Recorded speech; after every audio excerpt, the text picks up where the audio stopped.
애굽에 관한 경고라. 보라, 여호와께서 빠른 구름을 타고 애굽에 임하시리니 애굽의 우상들이 그 앞에서 떨겠고 애굽의 마음이 그 속에서 녹으리로다. 내가 애굽인을 격동하여 애굽인을 치리니 그들이 각기 형제를 치며 각기 이웃을 칠 것이요 성읍이 성읍을 치며 나라가 나라를 칠 것이며 애굽인의 정신이 그 속에서 쇠약할 것이요 그의 계획을 내가 깨트리리니 그들이 우상과 말수를 쌓아 신접한 자와 요술을 객에게 물으리로다. 내가 애굽인을 잔인한 주인의 손에 붙이리니 포악한 왕이 그들을 다스리리라. 주 만군의 여호와의 말씀이니라. 바닷물이 없어지겠고 강이 잦아서 마르겠고 강들에서는 악취가 나겠고 애국의 강물은 줄어들고 마름으로 갈대와 부들이 시들겠으며 나일 가까운 곳 나일 언덕의 초장과 나일강 가까운 곡식밭이 다 말라서 날려가 없어질 것이며 어부들은 탄식하며 나일강에 낚시를 던지는 자마다 슬퍼하며 물 위에 그물을 치는 자는 피곤할 것이며 세마포를 만드는 자와 배 짜는 자들이 수치를 당할 것이며 그의 기둥이 부서지고 품꾼들이 다 마음에 근심하리라. 소안의 방백은 어리석었고 바로의 가장 지혜로운 모사의 책략은 우둔하여졌으니 너희가 어떻게 바로에게 이르기를 나는 지혜로운 자들의 자손이라 나는 옛 왕들의 후예라 할 수 있으랴. 너의 지혜로운 자가 어디 있느냐? 그들이 만군의 여호와께서 애굽에 대하여 정하신 뜻을 알 것이요 곧 네게 말할 것이니라. 소안의 방백들은 어리석었고 노베 방백들은 미혹되었도다. 그들은 애굽 종족들의 모퉁이 도리근을 애굽을 거룩하게 하였도다. 여호와께서 그 가운데 어지러운 마음을 섞으셨으므로 그들이 애굽을 매사에 잘못 가게 함이 취한 자가 토하면서 비틀거림 같게 하였으니 애굽에서 머리나 꼬리며 종려나무 가지나 갈대가 아무 할 일이 없으리라. 아멘. 뭘 해도 안 되는 때가 있습니다. 인생을 살다 보면 뭘 해도 안 되네. 자꾸만 뭔가 막히는 느낌, 뭔가 한 걸음 나가려고 하면 두 걸음 밀리게 하는 일들이 생기는 때가 분명히 있습니다. 그럴 때 우리 인생에 이런 마음이 들죠. 왜 나만 그럴까? 왜 내 인생은 좀 시쳇말로 이 꼴아질까? 우리 어머니들의 자주 쓰는 말, 아이고 인연의 팔자야 이러면서 우리 인생을 그런 식으로 조망하고 바라볼 때 참 답답해지지요. 되는 일도 없고 앞으로 어떻게 될지도 잘 모르겠고. 유다는 바로 그런 상황에 있습니다. 지금 현재 이사야가 말하고 있는 유다의 그 상황들은 앞뒤 그냥 좌우 둘러봐도 뾰족한 수가 없는 상황을 현재 살아가고 있는 그 시대입니다. 왜냐하면 위에 아수르의 그 팽창 정책은 계속되고 있고 자신들을 이렇게 뭐라고 하지요? 방어벽처럼 완충지대 역할을 해주던 북이스라엘이 망했습니다. 그리고 남쪽에서는 이 구스 그리고 그러니까 우리가 요즘 말로 하면 이디오피아 애굽 왕조 그쪽 남방 세력들이 또 치고 올라오려고 그러고 그냥 그 안에서 어떻게 해야 될지 모르겠고 뭘 하면 안 되고 자꾸만 이 아수르에서 자신의 미래는 어두워지고 있는 그런 시대죠. 사람들이 그럴 때 어떻게 합니까? 일단 눈에 보이는 걸 잡으려고 합니다. 일단 눈에 탁 보이는 거. 일단 눈에 보이는 뭔가를 이렇게 빨리 잡아서 이 난국을 이 어려움을 타개하고 좀 돌파해야겠다 생각이 들기 때문에 눈에 보이는 대로 수단을 잡죠. 그래서 구스가 애굽이 동맹을 제안하고 구스와 애굽이 남방 세력들이 유다에게 자꾸만 다가옵니다. 특별히 애굽은 옛날부터 유다를 위성국가로 삼기 위해서 즉 자신들이 자신들의 국가 앞에 하나의 위성국가를 둠으로써 북방에서 내려오는 어떤 아수르든 바벨론이든 그 북방 세력과의 완충지대 역할을 해주기를 바랐기 때문에 계속적으로 애굽은 유다에게 위성국가를 만들려고 노력했었죠. 자, 그런데 하나님께서 이사야를 통해서 뭐라고 하는 것입니까? 어제는 뭐였죠? 구스에게 기대하지 마라. 구스에게 동맹을 구스가 동맹을 청하였는데 구스와 동맹을 맺지 마라. 오늘은 또 애굽에 대한 얘기를 하면서 애굽은 안 된다. 애굽하고는 가까이 하지 마라. 이런 얘기를 계속 하세요. 그래서 이 이사야 18장 19장에 보면 하나님이 안 된다. 안 된다. 안 된다. 뭐 하려면 안 된다. 이거 하려면 안 된다. 이럴 때 우리 마음속이 어떻습니까? 우짜라고. 무짜란 건데. 내 죽이라. 어찌할 건데. 뭐 이런 마음들이 올라오죠. 왜냐하면 되는 것도 없고 뭐 하려고 하는데 하나님 또 뭐래요? 하지 마라 그러니까. 그러면 왜 하지 마라고 하는지 또 이 애굽을 통해서 우리가 발견할 것은 무엇인지 한번 살펴봅시다. 자, 1절 애굽에 관한 경고라라고 나왔습니다. 애굽에 관한 경고가 있습니다. 그리고 여호와께서 빠른 구름을 타고 애굽에 임하셨다라고 성경 기록하죠. 이것이 뭐냐면 하나님께서 애굽에 대한 이 통치와 하나님께서 그 능력을 드러내시는데 그래 되니까 어떻게 된다는 거예요? 1절 후반부에 보십시오. 애굽의 우상들이 그 앞에서 떨겠고 애굽의 내 마음이 그 속에서 노구리로다. 우리가 생각할 때 애굽 이러니까 그 애굽이라는 나라가 있었는가 보다. 예, 이집트 뭐 그래 있었겠지라고 생각하지만 당시 세계의 중심은 아수르와 애굽, 즉 세계의 가장 그 고급진 문화 그리고 고급진 체계들, 즉 세계에서 가장 아름답고 강대하고 힘 있는 나라가 어디죠? 애굽과 아수르. 아수르는 뭐 면면이 볼 때 군사 국가니까 좀 무식하게 보여도 애굽은 찬란한 문명. 우리가 잘 알잖아요. 나일강의 문명. 예, 제가 자주 말씀드립니다만은 아브라함 시대의 문명과 우리 시대의 문명의 차이는 거의 없다. 다만 차이는 기술의 차이일 뿐이다. 과학기술이 있을 뿐이지 문명적으로 사람들이 그때 어리석다거나 지혜롭지 못하지 않습니다. 우리보다 훨씬 더 지혜로운 면들이 많고 아리스토텔레스, 소크라테스, 우리가 플라톤 얘기하지만 그게 몇천 년 전 사람들이죠. 예, 그 문명의 철학들을 우리는 아직도 곱씹고 배우고 하는 것처럼 문명의 차이는 거의 없습니다. 그 뭔 말입니까? 나일강의 문명은 찬란했고 고결했고 아름다웠습니다. 세상 사람들이 흠모할 만했죠. 그리고 애굽인들의 그 마음은 어떻겠습니까? 우리가 세계 최고의 문명과 제국을 가진 이 자부심으로 가득 차 있었죠. 그런데 하나님이 임하시자 어떻게 됐다고요? 우상들, 즉 애굽을 지탱하는 정신적 기반들이 무너져 내립니다.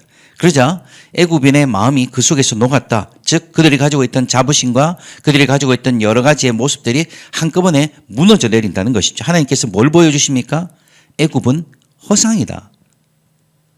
이 시대의 애굽은 뭘까요? 이제 우리는 그렇게 질문해야 되는 거죠. 이 시대의 애굽은 뭘까? 우리는 어떤 애굽을 갈망하고 있을까?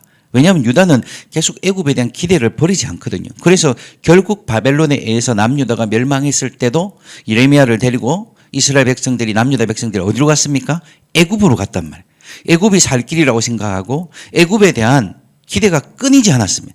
애굽에 가면 고기를 먹을 수 있고 애굽에 가면 잘 살 수 있고 애굽에 가면 보호를 받을 수 있고 애굽에 가면 내 인생이 필 거라는 그 기대를 버리지 않았습니다. 우리의 애굽은 뭘까요?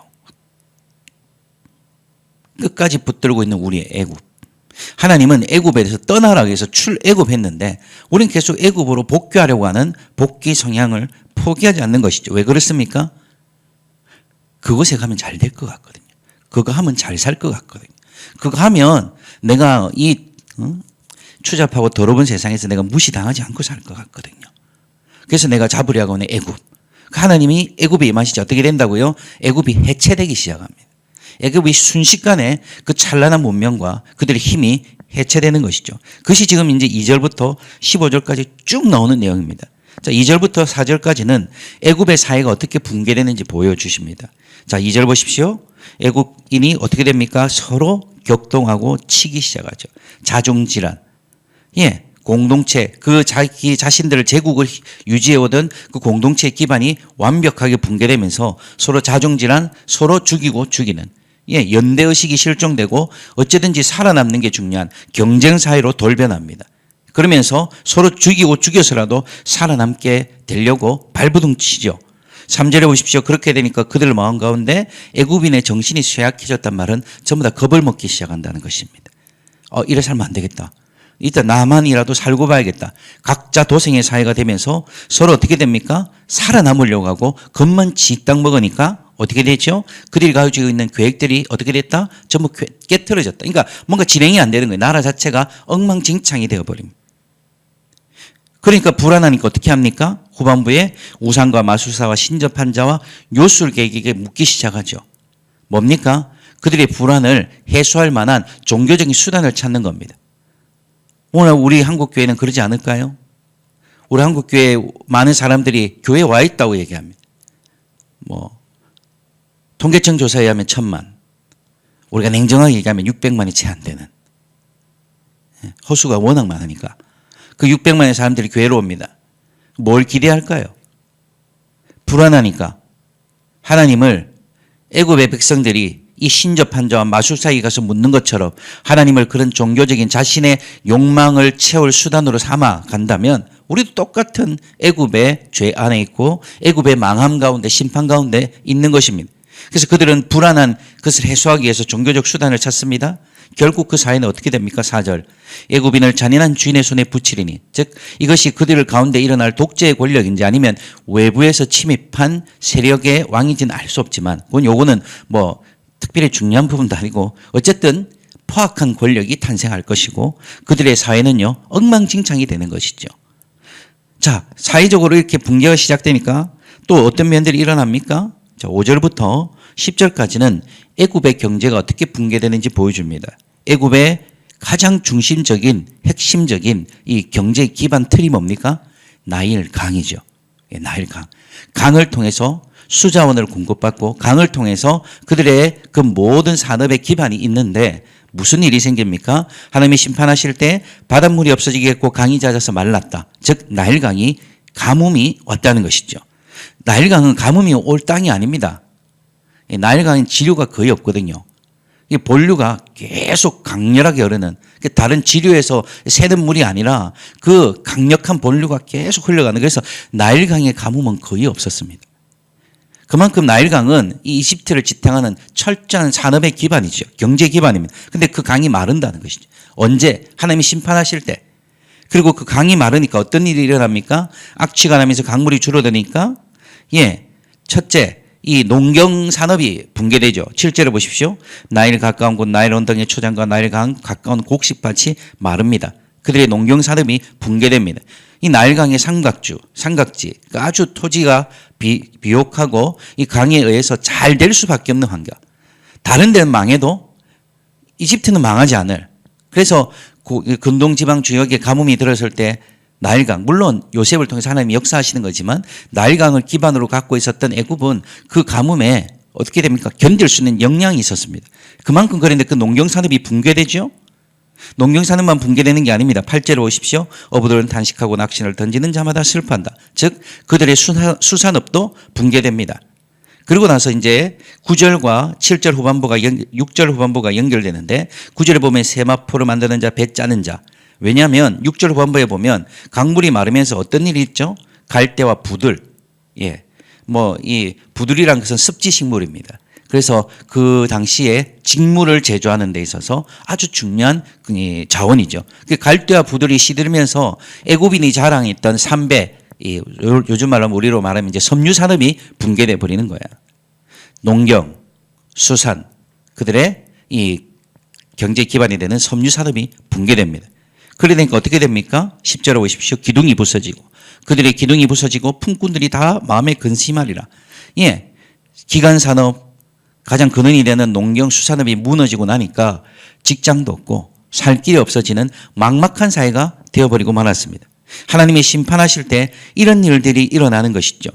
우리도 똑같습니다. 하나님의 심판 곁에 있을 때 각자 도생이 아주 강해집니다. 일단 내려서 살고 보자. 그 다음 어떻게 될까요?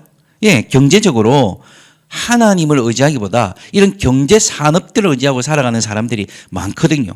그래서 이런 것들이 무너질 때 어떻게 됩니까? 물론 우리나라의 경제도 무너지면 우리도 다 타격을 받지만 그런 경제에 대한 기대, 돈에 대한 기대, 오늘날 이 시대에 사람들이 욕망하는 그 자본주의에 대한 기대가 강렬해지면서 하나님에 대한 기대가 없습니다. 그때 하나님은 그 자본주의적인 기반들을 하나씩 해체시켜버리고 붕괴시켜버립니다.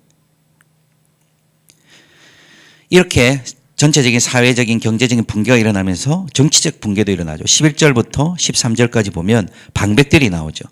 소안이라는 도시가 나오고 13절에도 보면 노비라는 도시가 나옵니다. 오늘 우리로 치면 서울과 세종에 해당합니다. 행정과 경제와 모든 것이 집중되는 어떻게 보면 정책 결정을 하는 가장 중요한 도시가 그 당시에 소안과 노베입니다. 노베는 우리가 애굽을 상애굽, 하애굽으로 나누는데 하애굽의 수도였습니다. 그만큼 이 노안과 소안과 노브는 굉장히 중요한 도시들이었는데 그 방백들이 어떻게 됐다는 것이죠. 11절에 보십시오. 어리석었다. 우둔하여졌다. 그들은요 13절에 보는 대로 또 나오죠. 어리석었다. 미혹되었다. 그들은 애굽 종족들의 모퉁이돌, 즉 그들은 애굽인들의 지배 계층이었고 그 애굽 제국을 지탱하는 기반이었지만 어떻게 되었습니까? 애굽을 거듭하게 했다. 근데 그들이 하는 말은 뭡니까? 11절에 보면 후반부에 그들이 지혜로운 자의 자손이다. 옛 왕들의 후예라. 자, 12절에도 보면 지혜로운 자에 대해서 얘기하죠. 이게 뭔 말이냐면 이 방백들은 결국 귀족 사회입니다. 귀족들. 요즘은 기득권이지요. 그 기득권들이 우둔해졌는데 미혹되었는데 잘못된 판단을 하고 있는데 뭐만 있다? 계급의식만 있다. 우리가 어떤 계급인데? 이 계급사회. 그래서 계급사회는 발전하고 계급에 대한 자부심은 있는데 어떻게 된다? 나라의 전체적인 정치적 역량, 모든 행정적 역량은 거룩하고 우둔해지고 어리석었다는 것이죠. 왜 이럴까? 왜 이럴까? 14절. 하나님께서 그 가운데 어지러운 마음을 섞으셨으므로. 이 어지럽다는 말은 술 취한 상태를 뜻합니다. 술 취한 상태. 술 취한 상태로 몸을 가누지 못해서 우리 술을 저는 이렇게 술 취해갖고 이렇게 한 걸 별로 경험을 못 해가지고 그런 사람은 많이 봤습니다. 왜냐하면 제 주변에 있는 사람들이 저를 많이 이용했거든요. 술을 어디까지 드셔도 내가 있으니까 집에도 데려다 주고 뭐 이런 게 많아서 예, 그런 사람들 보면 내 자빠라지고 예, 뭐 쓰러져 있고 뭐 오물 가누지 못해 오물이 있는데도 그런 거 신경 쓰지도 않죠. 제일 황당했던 게 자기 집에 가가지고 냉장고 문을 열고 거기서 소피를 보는 사람. 아침에 깼는데 자기 냉장고에 소변이 가득해. 왠지 뭐라고 생각한 거죠? 화장실이라고 생각한 거죠. 엉망진창해.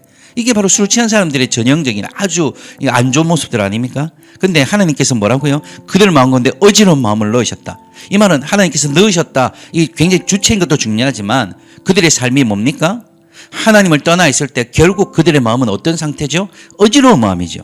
술 취한 사람처럼 여기도 기웃거리고 저기도 기웃거리고 오물에 뒤척이면서 지가 뭐 묻고 있는지 뭐 때문에 살아가는지 어떤 꼴하신지 알지도 못하고 날뛰는 거죠. 소리도 지르고 막 괴성도 지르고 이랬다 저랬다 하고. 애굽의 붕괴는 우리에게 굉장한 많은 교훈을 줍니다. 과연 나는 이 각자 도생의 사회에서 어떻게 살아갈까? 나도 각자 도생하며 열심히 살고 있다면 우리도 애굽에 속한 사람들이죠. 자신들의 수산업, 농경산업, 선유산업을 기반으로 나일강을 기반으로 잘 먹고 잘 살 것이라는 기대에 부풀어 있던 애굽, 그리고 우리는 잘 산다는 자부심에 똘똘 뭉쳐있던 애굽. 하나님을 떠날 때 우리도 그렇게 살아갈 수 있습니다.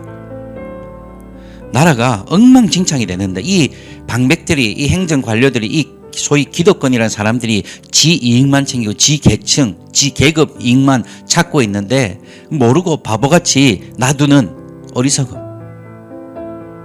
하나님이 그 가운데 어지러운 마음을 두셨다. 우리 인생도 어지러운 마음 가운데 있는 것 아닌지 돌아봐야 합니다. 하나님께서 왜 애굽을 꺾어내십니까? 왜 어제는 구스를 가까이 하지 마라 그러고 오늘은 이 애굽을 쭉 보여주시면서 애굽을 의지하지 말라고 하십니까? 그것은 바로 우리가 의지할 것이 하나님밖에 없다는 것을 계속 사인을 주시는 거예요. 하나님, 우리가 우리 인생을 살아갈 때 우리 인생에 계속 사인을 주십니다. 그거 의지하지 마라. 그거 붙들면 큰일 난다. 아니다. 우리 속에는 이런 마음이죠. 아니 뭘 길을 열어주고 그러든가. 맨날 하지 말해. 자기가 살아보든지 뭐 이러면서 예? 뭐 이렇게 왜 이렇게 하나님께 대해서 이렇게 경망하십니까? 예, 그냥 우리의 본심이 그렇다는 거죠. 예. 하나님께서 놓으라고 하실 때는 뭡니까? 그것 붙잡지 말고 누구를 붙잡아라? 하나님을 붙잡으라는 강력한 시그널, 신호를 주고 계신 거죠. 아니다. 그거 잡으면 안 된다. 나에게로 돌아오거라. 나를 믿거라. 나를 믿거라. 그게 뭔데요? 그러니까 좀 나를 믿으라고. 아니 그냥 내 손에 뭐 좀 쥐어주든가 그러면. 그러니까 나를 믿으라고 라고 하나님께서 계속 이사야를 통해서 애굽에게, 아니 우리에게 말씀하고 계신 것이죠. 오늘 이 아침에도 우리가 묵상할 것은 뭡니까? 애굽의 영화에 대한 기대를 버리자. 애굽의 그 찬란함에 대한 기대를 버리고 애굽을 통해서 뭔가 얻으려고 하는 우리의 욕망들은 없는지. 말은 하나님이라고 말하지만 사실은 진짜 기대고 진짜 의지하고 진짜 욕망하고 진짜 바라고 진짜 원하고 내 속에서 24시간 끊이지 않는 나의 원함은 결국 애굽의 영화와 애굽의 안정과 애굽의 힘은 아닌지 우리 자신을 돌아보면서 하나님을 의지하는, 하나님을 의지하라고 외치는 이 이사야를 통한 하나님의 말씀에 내가 순종케 하여 주시옵소서라고 기도하는 이 아침이 되기를 원합니다. 함께 기도하겠습니다. 하나님이 계속적으로 신호를 보내고 계시고 아니라고, 멈추라고, 그만하라고, 우리를 사랑하시며 우리를 아끼시며 우리를 위하여 일하심으로 그렇게 말씀하고 계심에도 불구하고 포기하지 않고 돌이키지 않고 회개하지 않고 끝까지 애굽의 영화, 애굽의 그 찬란함을 쫓아가는 우리의 마음은 없는지, 하나님께서 어지럽게 하고 계심에도 불구하고 그 오물에 뒹굴고 있는 내 삶을 보면서도 돌이키지 않는 우리의 고집은 없는지, 주여 아버지 하나님, 오늘 이 아침에 우리가 하나님 앞에 겸손히 엎드리게 하여 주옵소서. 하나님이 막으실 때 깨닫게 하여 주시옵소서. 하나님이 아니라고 하실 때, 하나님이 멈추게 하실 때 깨닫고 하나님께 메어 달리는 우리의 인생들이 되게 하여 주옵소서. 이 아침에도 우리가 기도합니다. 기도하는 이유는 하나님을 통하여 우리의 것을 성취하게 함이 아니라 하나님이 오늘도 나를 통하여 무엇을 하기를 기뻐하시며 오직 하나님의 뜻이 내 인생을 통하여 드러내어지고 하나님의 뜻이 이루어지기를 원하면 기도와 간구가 오늘 이 아침에 우리에게 있게 하여 주옵소서. 감사하며 우리 주 예수 그리스도의 이름으로 기도하옵나이다. 아멘.